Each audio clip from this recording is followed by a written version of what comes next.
क्या सचमुच पृथ्वी शेषनाग पर विराजमान है? आपको ये मजाक लग रहा होगा, पर ये बात बिल्कुल सच है।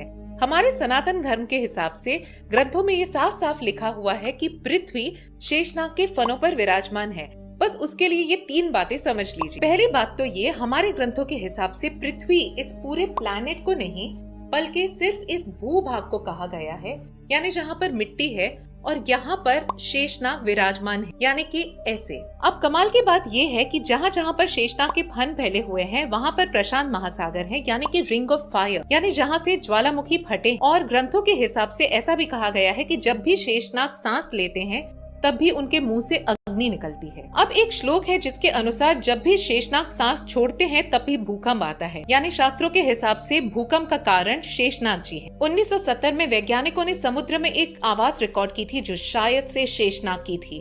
उसकी गूंज 5000 किलोमीटर तक गई थी।